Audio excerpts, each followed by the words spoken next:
Assalamualaikum warahmatullahi wabarakatuh, and good morning to our lecturer, Madam Zaibeda Zaharom. My name is NURAIN binti HAMSAN.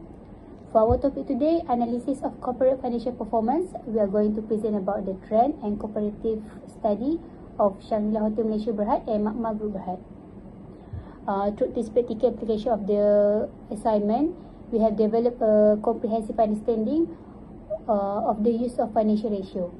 Financial ratios are numerical data that help us understand how healthy and strong a company is. By comparing information from the company's financial statement, this ratio shows whether a business is making profit, managing its money well, and able to pay its debt. This helps investors, creditors, lenders, and business owners quickly understand the company financial health, performance, and overall stability. Thus, financial ratio analysis utilize a company's financial statement to evaluate its profitability, efficiency, and liquidity by examining the relationship between accounts and line items. So there are 4 key categories in financial ratio, which is liquidity ratio, leverage ratio, profitability ratio, and activity ratio. Today we are going to go through these 4 ratios in SHAFIA Hotel Malaysia Berhad from 2021 to 2024. The main company that we choose is the SHAFIA Hotel Malaysia Berhad. SHAFIA Hotel Malaysia Berhad established the company on April 20, 1985. The hotel was founded by Malaysian entrepreneur Robert Cook in 1971. Robert Cook has a goal of creating a luxury hotel group that offer unique Asian hospitality experience.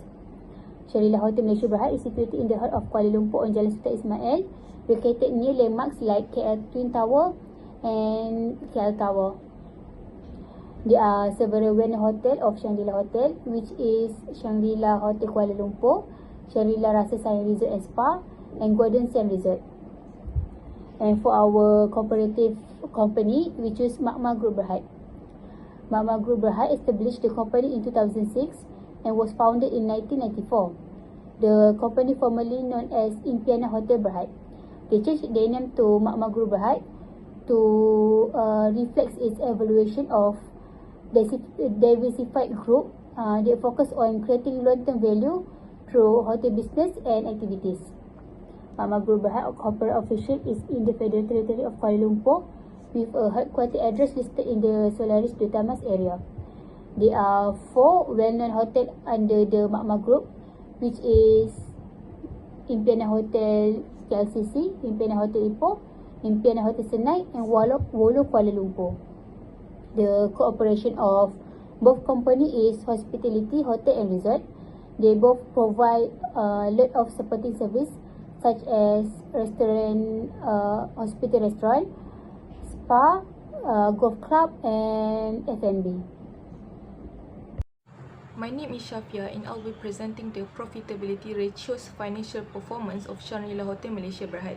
Starting with margins, the gross profit margin shows a strong recovery, rising from 32.1% in 2021 to a stable 57% over the past 2 years.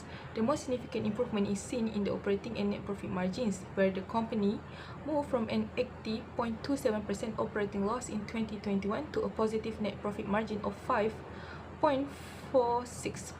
in 2024.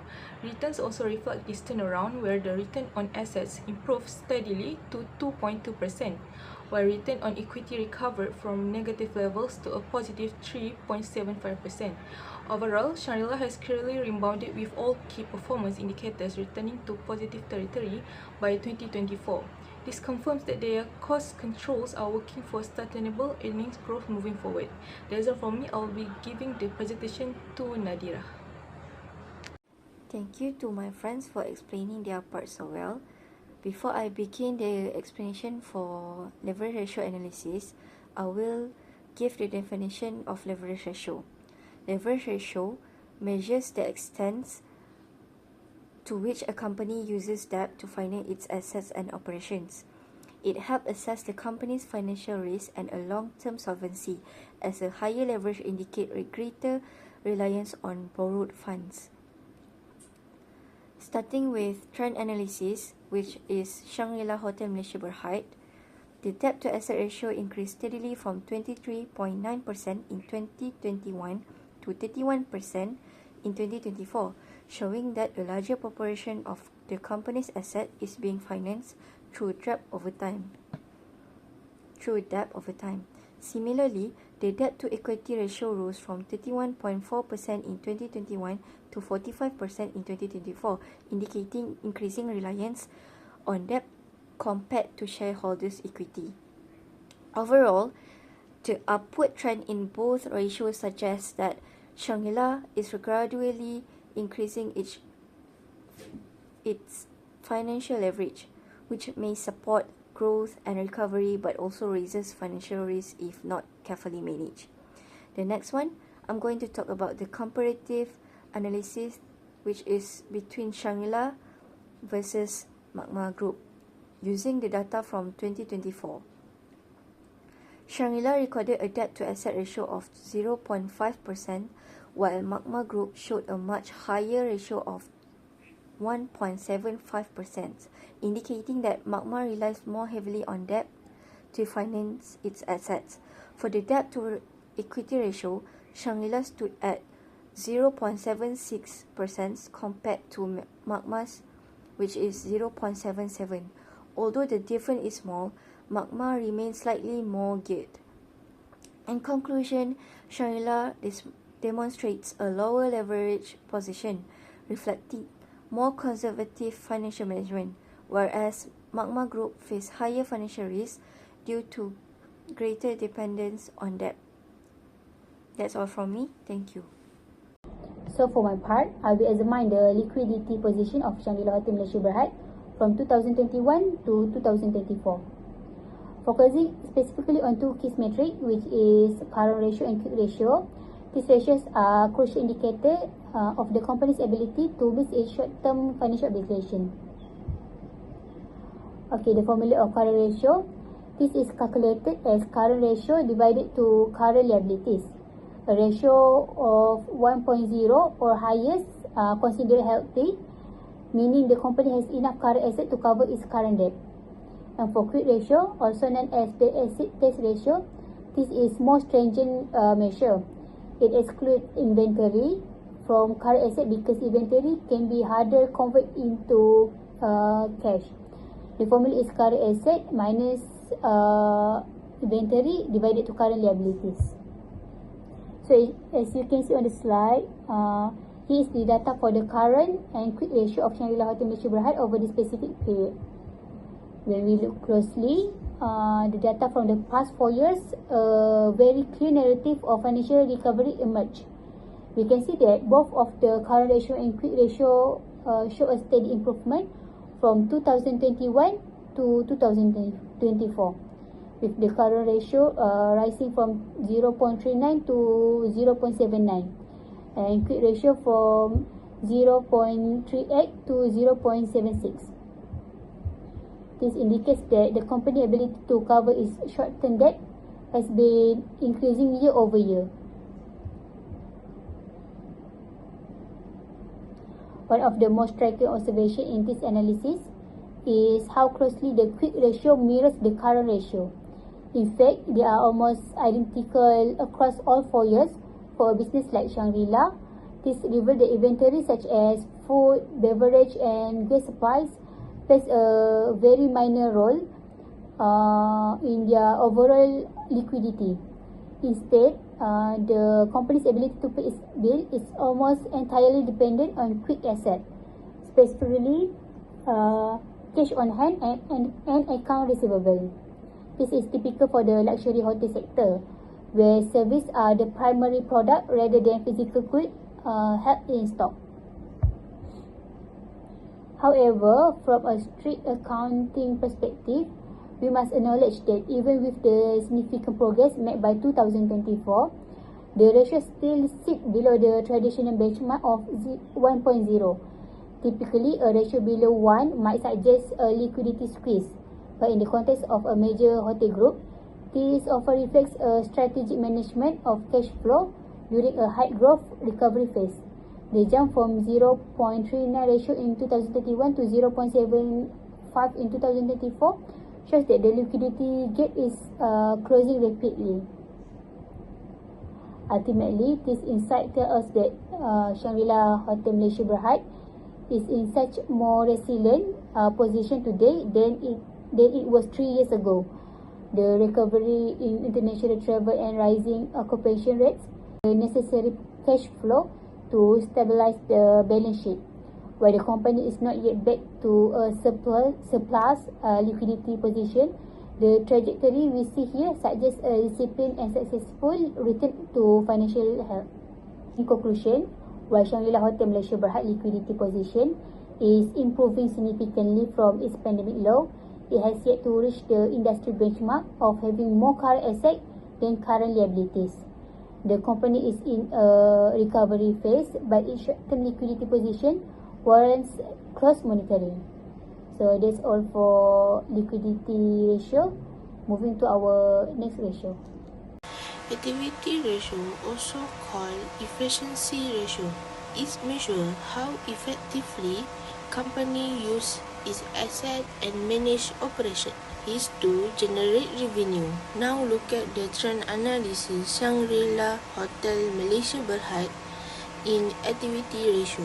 Firstly, receivable turnover trend increased from 6.5 times in 2021 to over 16 times in 2022 and 2023. It's showing major improvement in collection efficiency, and 2024 reaching in 70.34 times. Trend indicate faster and more efficient conversion of receivable into cash over the 4-year period. Now look at the average collection period. The trend show drop from 55 days to 22 days in 2021 to 2022, reflecting much quicker payment from customers and continued decline 2023 and 2024 in 21 days. Overall, decreasing trend show consistently improvement in the company ability to collect debt properly. Now look at the inventory turnover. The trend show from 43.72 times in 2021 increase 114.83 times in 2022 and continue increase until 2024 in 144.79. Overall, trend reflect strong improvement in inventory efficiency with only a minor dip in the final year. Look at the total asset turnover. The trend show from 0.10 in 2022 increase until 2024 at 0.41. The company become effective each year at utilizing its asset to drive sales. The last one is total fixed asset.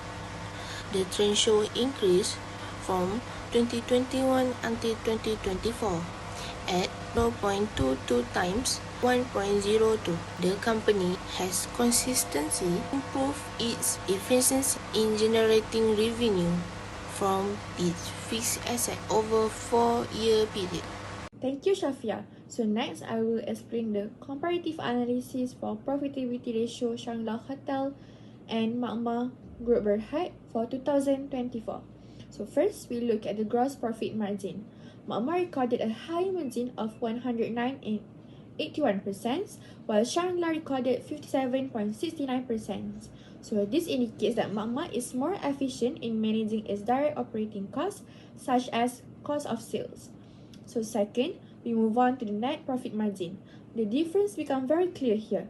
Shangri-La achieved a positive net profit margin of 5.46%, showing that the company is able to control its operating, finance, and other expenses effectively. In contrast, Magma recorded a significant loss of negative 305.97%, which suggests that high expenses and other costs have greatly affected its overall profitability. Thirdly, operating profit margin. Shangri-La recorded a positive operating margin of 13.52%, reflecting strong operational efficiency and good cost management. Meanwhile, for Makmah, it posted a large negative margin of negative 248.73%, indicating serious weakness in operational control and expense management. So next is for return on assets.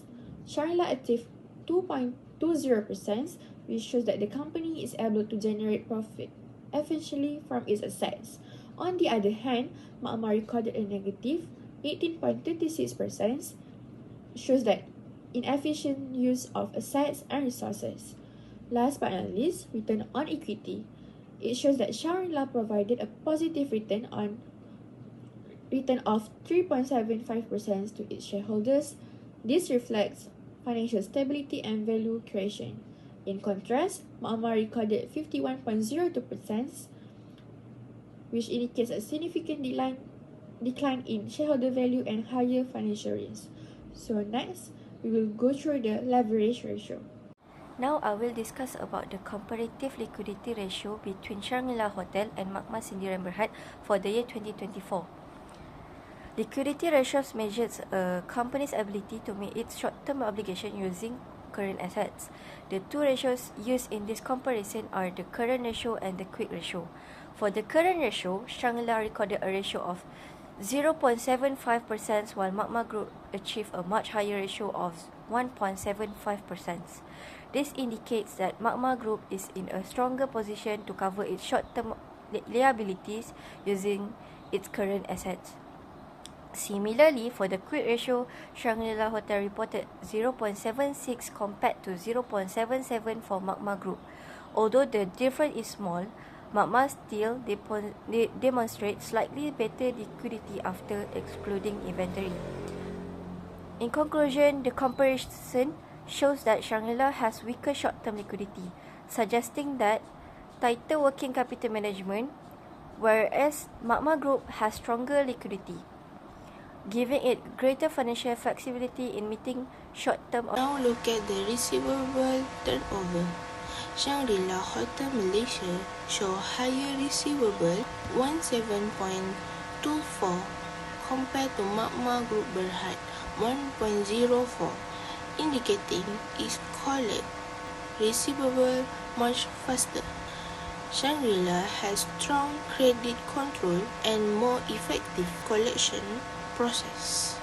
In contrast, Makmah low turnover may signal slower customer payment or less effective credit management in 2024. Next is average collection period. Shangri-La Hotel Malaysia has much shorter average collection period in 21 days compared to Makmah Group Berhad 347.33 days, indicating its collect customer payment far more quickly. This reflects stronger credit policy and more efficient cash collection practice. Makmah Group Berhad extremely long collection period payment, such as low customer payment and potential liquidity management issue 2024. Next, look at the inventory turnover. Shangri-La Hotel Malaysia show higher inventory turnover in 144.79 times compared to Makmah Group Berhad 0.31 times. Shangri-La indicating faster inventory movement and stronger operational efficiency compared to Makmah Group Berhad very slow turnover inventory, such as slow inventory conversion and potential inefficiency. Overall, Shangri-La Hotel performed far better, highlighting stronger demand management and asset utilization. Now look at the total asset turnover. Makmah has higher turnover in 0.6 times compared to Shangri-La Hotel 0.41 times. Makmah is more efficiency using its asset to generate revenue, and Makmah get higher ratio is better because it means the company is generate more sales from each unit of asset. Lastly, total fixed asset. Shangri-La Hotel get higher total fixed asset in 1.02 compared to Makmah 0.01 time. Shangri-La invested far more in long-term such as property, equipment, facilities. Meanwhile, Makmah extremely low fixed asset, such as a much smaller investment in 2024. Last but not least, recommendation and conclusion. So for the liquidity ratio, Makmah shows stronger short-term liquidity, while Shangri-La should improve cash flow and reduce short-term liabilities. For Makmah, it should continue maintaining its working capital strength. So second, for the activity ratio, Shangri-La performs better in receivables, collections, and inventory management. So Shangri-La should maintain its efficient operations, while Makmah needs to improve credit control and inventory management. So in terms of profitability, Shangri-La has better overall performance with positive profits and returns. Makmah should control operating costs and improve efficiency to return to profitability. So last, for the leverage ratio, Shangri-La has lower debt levels and better debt management, while Makmah is highly leveraged. Makmah should reduce its reliance on debt, while Shangri-La should maintain its stable capital structure. To wrap things up, let's look at our final recommendations and the overall conclusion of our analysis. When we compare Shangri-La's performance against Makmah's, we see a very clear picture of where each company stands. In terms of liquidity and activity, Makmah currently holds a stronger position in the current ratio, but both companies show similar quick ratios. However, Shangri-La is significantly more efficient when it comes to operational practices, outperforming Makmah in receivable turnover, collection periods, and inventory turnover. The most striking difference appears in profitability and leverage. Shangri-La shows superior profitability across almost every metric, including net profit margin, ROA, and ROE. Makmah, by contrast, is highly leveraged with much higher debt levels, whereas Shangri-La has maintained a far more moderate and stable debt structure which lowers their overall financial risks. Looking at the big picture, Shangri-La exhibits a much stronger financial performance heading into 2025. However, moving forward, their focus should be on further enhancing liquidity through tighter cash management to ensure resilience during any market fluctuations. That's all from us. Thank you.